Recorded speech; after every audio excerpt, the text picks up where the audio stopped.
dans une figure, il peut être utile de trouver les mesures de côté ou des mesures d'angle dont on a besoin pour résoudre un problème. Lorsque le triangle est rectangle, donc c'est-à-dire lorsqu'il a un angle de 90 degrés, un angle droit, on peut utiliser les relations trigonométriques et c'est valable uniquement dans le triangle rectangle. On a sinus de A, cosinus de A, tangente de A et les formules. Donc le sinus de A va être égal à la mesure du côté opposé à l'angle A sur la mesure de l'hypoténuse. Cosinus de A, la mesure du côté adjacent à l'angle A sur l'hypoténuse. Et tangente de A, la mesure du côté opposé à l'angle A sur la mesure du côté adjacent à l'angle A. Pour pouvoir utiliser ces formules, il devient donc important de pouvoir identifier dans un triangle rectangle l'hypoténuse, les côtés adjacents et opposés.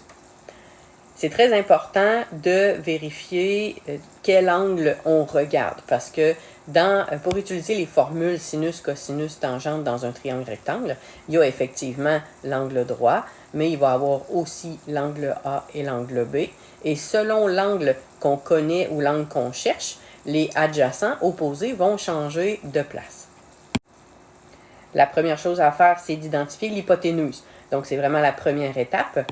On a l'angle droit dans le triangle rectangle, son côté opposé, c'est-à-dire le côté qui ne touche pas à l'angle droit. Donc, l'angle droit est formé de ce côté-ci et de ce côté-là.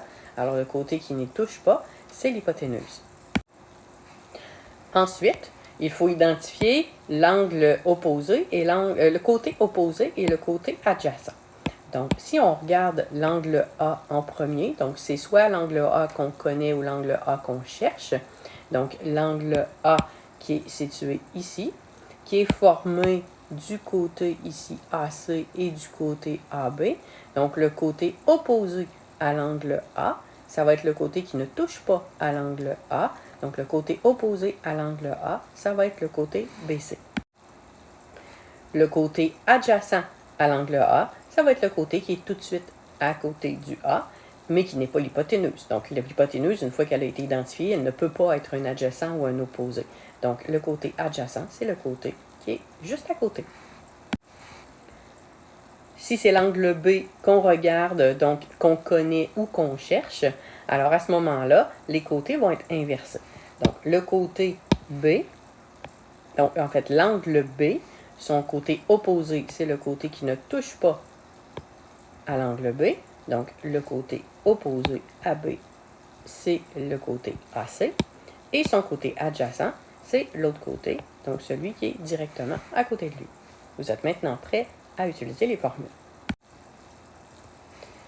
Avant de quitter, je vous laisse un petit truc pour retenir les formules ou pour économiser de l'espace sur votre aide-mémoire. Donc ici, la petite abréviation SOHCAHTOA.